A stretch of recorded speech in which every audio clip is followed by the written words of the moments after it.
Hello students, today I will explain you this concept of dimensions. तो dimensions क्या होते हैं उसको भी पढ़ा जाए. Dimensions. तो dimensions are simply the powers of m, l and t. आपके पास एक फिजिकल क्वांटिटी एक आएगी, लिखी जाएगी सिंबल में m and l and t. These are the three things. तो कैपिटल m जो होता है ये आप देखिएगा, it happens for mass. क्योंकि कोई भी जो यूनिट होगी तो यूनिट में हमेशा जैसे metre per second square, metre per second, kilogram metre per second, like that. तो उसमें मास वाली बात को हम एक तरीका है डायमेंशंस का, उससे यूनिट को डिफाइन करते हैं. इसके कई फायदे भी होंगे, थोड़ा डिटेल में पढ़ेंगे तो विल गेट टू नो. तो यहाँ पर हम क्या करते हैं, मास को कैपिटल एम लेटर से डिफाइन करते हैं. Correct.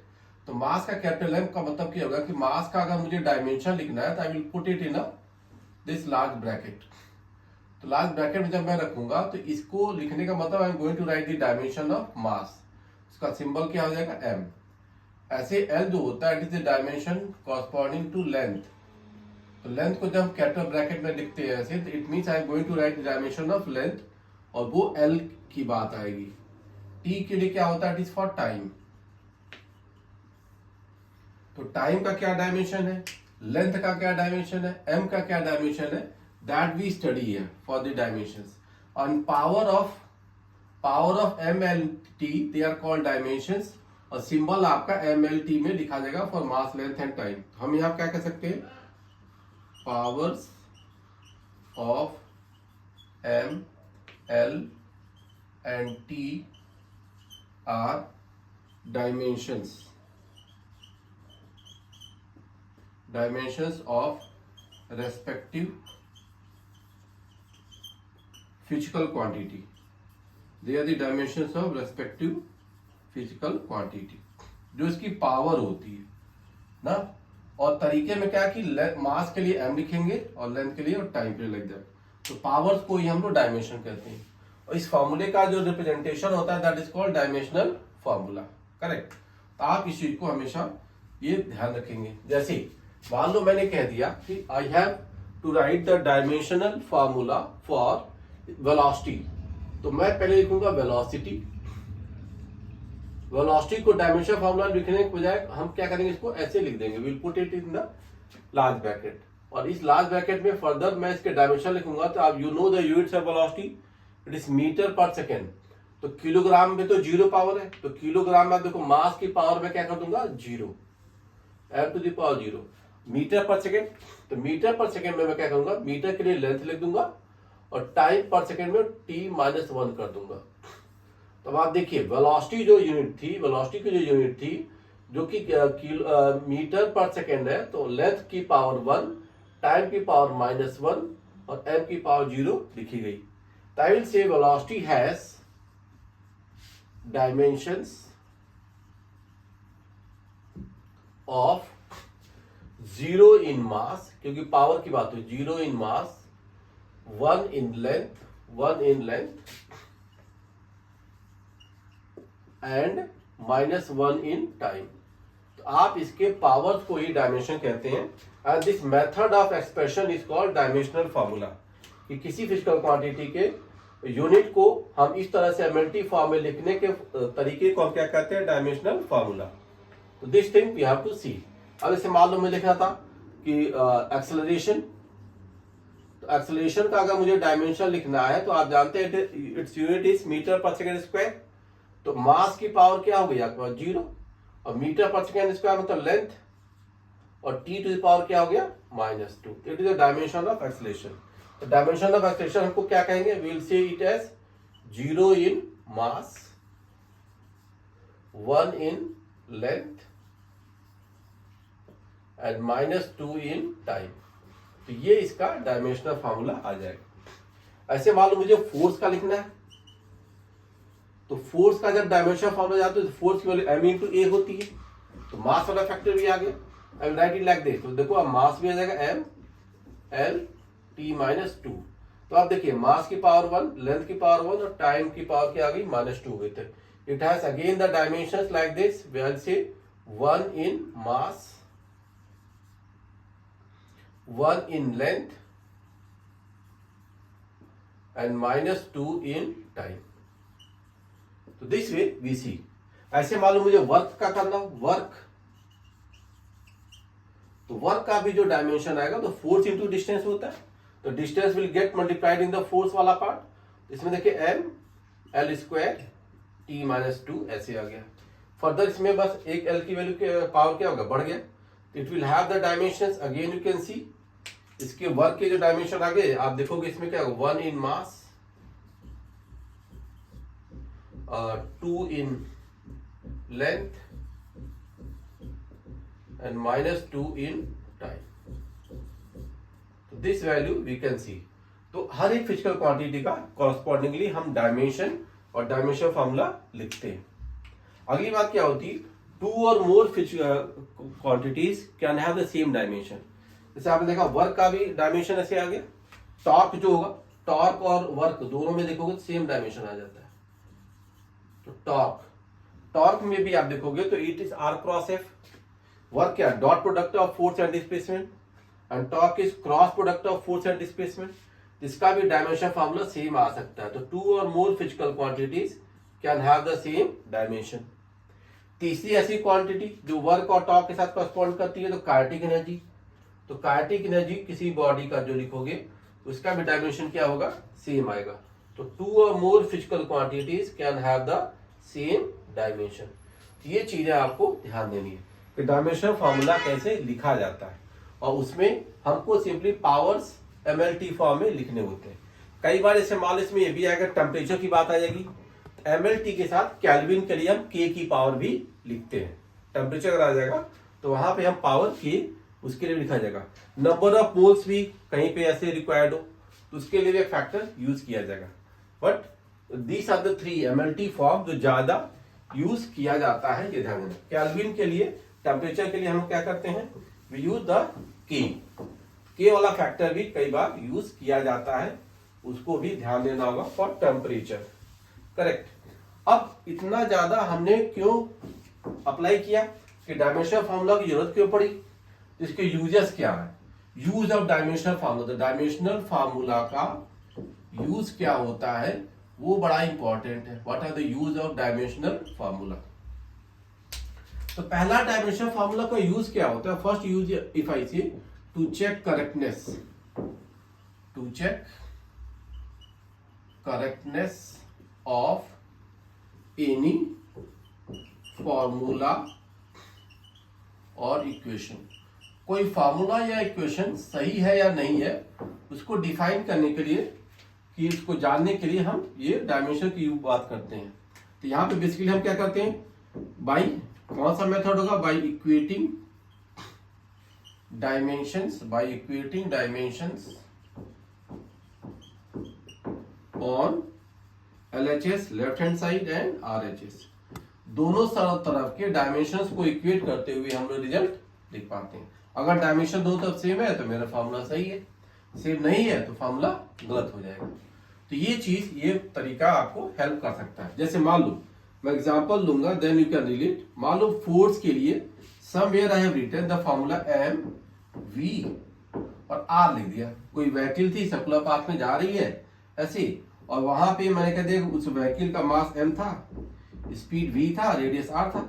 Some vehicle was moving with speed V, mass M and radius R. मैंने कह दिया कि मान लो मेरा फार्मूला MVR है. तो क्या ये फार्मूला सही या नहीं है, we can check as per the result. इसको हम लोग डायमेंशंस को चेक करते हुए जान सकते हैं कि हमारा फार्मूला यहाँ पे ये सही हो पाएगा कि नहीं हो पाएगा. तो उसके तरीके में आप क्या करो, फोर्स का डायमेंशन लिखो और MVR के डायमेंशन लिखो, left hand side right hand side. If they are equal means our formula may be correct. Exact 100% तो फुल प्रूफ नहीं होता, बट स्टिल जैसे मान लो अब फोर्स का डायमेंशन आप इधर लिखिए, दैट इज MLT-2. फोर्स की बात आ गई. अब लेफ्ट साइड देखो, मास का क्या हो गया, M आ गया. वेलोसिटी के लिए क्या हो गया, LT-1 आ गया. रेडियस के लिए L आ गया. If I write all the values, इसको मल्टीप्लाई कर ले आप, तो what you will see, this terms are ML²T-1. तब आप देख रहे हैं this formula left hand side and right hand side they are not matching. ये लोग आपस में मैच नहीं कर रहे, मतलब हमारा डायमेंशन फार्मूला सही नहीं है. करेक्ट। तो ये आपको जान पाए कि हाँ ये फार्मूला हमारा सही नहीं हो रहा है। अब आप देखो, इसी को अगर मुझे सही करना होता तो क्या लिखता, एफ की value generally centimetre force, you know that centimetre force is M V square by R होता है। अब मैं इसमें चेक करूं क्या ये मेरा फार्मूला सही है नहीं, तो just see for the force I am writing M L T minus two and here the term M for mass, velocity देखो एल टी माइनस वन, क्या क्या कर दिए स्क्वायर अपॉन लेंथ में कर दो, आर के लिए लेंथ आ गया। Now what you get, M L square by L, तो एल ही बचा और टी टू द पावर क्या होगा minus two. Now both the dimensions are looking same, hence this formula is correct. कब ये फार्मूला करेक्ट है, जब हमारे पास इस रिजल्ट में ऐसे फॉर्मेशन आ गई, ठीक है ना, जब दोनों तरफ की डायमेंशन क्या हो गई सेम हो गई। तो one of the method to check the dimension formula is correctness is कि equate the dimensions on both the sides. तो दोनों साइड पे डायमेंशन को क्या कर दो आप, इक्वेट कर दो। ऐसे ही मैं कोई और एग्जांपल भी लिख सकता हूँ। सेकंड एग्जांपल में लिखता हूँ, सिर्फ टाइम पीरियड की बात कहीं पे लिखी गई, सिंपल पेंडुलम में पढ़ते हो 2 pi under root L by G होता है दिस फार्मूला। अब ये फार्मूला में 2 pi under root L by G है, या मालूम इक्विवेलेंट वे में कुछ लिखता है 2 pi under root L into G है। कुछ कंफ्यूजन है मुझे कि ये सही होगा कि ये सही होगा। तो now simply you equate the dimensions, you will get it like that. तो आप देखो यहाँ पे टाइम के साथ में करो तो एम जीरो हो गया, एल जीरो हो गया, टी आ गया। यहां देखिए तो क्या वैल्यू होगी 2 पाई, तो constant of multiplier of the equation है, ये तो अलग बात आ गई। अब इसका देखिए अंडर रूट में लेंथ का तो एल आ गया और जी एक्सेलरेशन आ गया, तो क्या L T minus to. Simply you see this. अब देखिए L L got cancel, T minus to ऊपर चला जाएगा, तो ये फार्मूला क्या आ गया एम जीरो एल जीरो और टी आ गया। यहाँ पे देखो इसका जो डायमेंशन आएगा तो ये आपका ये भी टी ही आ गया, टी और एम जीरो एल जीरो तो रहेंगे ही रहेंगे। यू कैन वेरी वेल सी कि डायमेंशंस आर मैचिंग, मतलब ये फार्मूला मेरा क्या होगा, सही हो गया। अगर एल इंटू जी करोगे तो नहीं होगा, that also you can see. इसका डायमेंशन लिखिए अंडर रूट एल और जी के लिए क्या हो गया एल टी माइनस टू। अब आप देखो तो वैल्यू क्या हो गई, इट इज एल और T upon T square, L by T आ गया। तो ये आपका देखिए टाइम के कॉरस्पॉन्ड नहीं कर रहा है। तो जब भी आपको कोई फार्मूला की करेक्टनेस को चेक करनी होगी, simply will equate the dimensions. तो डायमेंशन एक पहला स्टेप होता है जो बता पाता है कि मेरा फार्मूला सही है या गलत है। तो डायमेंशंस को इक्वेट करें, and dimensions are basically the powers of M L T. और एम एल टी जो होते हैं वो मल्टीप्लाई या डिवाइड फॉर्म में होते हैं, प्लस वाले में नहीं होते हैं, ये ध्यान देना। M L T are always in division और मल्टीप्लिकेशन फॉर्म, उसको थोड़ा सा ध्यान देना है। तो एक तरीका क्या हो गया हमारे पास, ये फर्स्ट चेक मेथड है to find to use this dimensional formula for checking the correctness. दूसरा इसका एक और बड़ा इंपॉर्टेंट यूज, दूसरा कौन सा यूज है वो भी देखिए। दूसरा यूज होता है टू फाइंड एनी फॉर्मूला और इक्वेशन। कोई फॉर्मूला या इक्वेशन हम लोग बना भी सकते हैं इसके साथ, यानी फॉर्मूला इक्वेशन हम बना सकते हैं। बस कांस्टेंट और मल्टीप्लायर नहीं होता, लेकिन फिजिकल क्वांटिटीज के बीच का रिलेशन हम लोग जान पाते हैं। जैसे मान लो मैंने कह दिया कि फिर से वही कोई सर्कुलर मोशन हो रहा था ट्रैक पे, यानी vehicle was moving with A speed v, it has the mass m और रेडियस ऑफ द ट्रैक क्या था, वो r था। अब मैं कह दूं इस पे जो फोर्स है वो डिपेंड किस पे कर रहा है, मास पे डिपेंड कर रहा है, स्पीड पे डिपेंड कर रहा है और रेडियस पे डिपेंड कर रहा है। तीन चीज आ रही है, mass of the vehicle, speed of the car and radius. तो तीन फैक्टर पे आ रहे हैं। तो फोर्स वाले में एमवीआर कैसे अप्लाई होगा पावर वाइज हम देख सकते हैं। सिंपली मैं कहूंगा कि मास पे मान लो पावर ए है, वेलोसिटी पे पावर बी मान लो और रेडियस पे पावर सी मान लो, मल्टीप्लाई कर दो दोनों को, वो डिवाइड मल्टीप्लाई अपने आप सेट कर लेगा, एडजस्ट कर लेगा, कभी पावर पॉजिटिव है या नेगेटिव। फोर्स को आप सच ऐसे ही रहने दो। Now if I equate the dimensions, तो वो मैं यहाँ पे इस तरीके से कि फोर्स में ए बी सी की वैल्यू क्या आएगी, उसी से पावर को मैं डिसाइड करूंगा and I can write the things. तो कोई फॉर्मूला इक्वेशन बनाने के लिए भी इसका यूज किया जाता है। इस यूज को थोड़ा देखो कैसे मैं इसको अप्लाई करूंगा। जैसे अब देखो यहाँ पे मैं लेफ्ट हैंड साइड और राइट हैंड साइड में फिर से डायमेंशन को लिखूंगा। फोर्स के लिए क्या होगा, M L T minus two. इधर आ जाइए, इस साइड में जो डायमेंशन आएगा मास की पावर ए, एम की पावर ए इंटू वेलोसिटी, तो वेलोसिटी हो गया L T minus one to the power क्या आ गया बी इंटू रेडियस लेंथ की पावर क्या आ गया सी। तो this three factors are coming. अब मैं फर्दर इसको वन बाई वन ले चलता हूं। M L T minus two, if you see ये एम की पावर ए इंटू, देखिए ये पावर मल्टीप्लाई कर लीजिए, एल की पावर बी और यहां पे एल की पावर सी, तो बी प्लस सी आ गया मल्टीप्लाई करते हुए into T to the power देखो क्या आ गया माइनस बी आ गया। हमने I am multiplied all the physical quantities. अब आप देखें, simply you equate the respective powers of M. M का पावर वन ए है तो वन हो गया, बी प्लस सी वन होना चाहिए, माइनस बी माइनस टू होना चाहिए। तो equate the respective powers of corresponding values. I will say for A it is 1, B plus C it is also 1 and minus B is equal to minus 2. ये result आ गया आपके पास। Respective powers we have to equate. If I equate the respective powers, तो what I will get? A की value तो 1 आ गई। अब देखो minus B is two minus two, तो ये क्या देगा, B की वैल्यू क्या आ गई 2 आ गई, तो B इज 2। अब तीसरा देखिए C की बात, अगर बी टू हो गया है तो इस वाले क्वेश्चन में देखो तो सी की वैल्यू क्या आ गई minus one. All the three values I have got.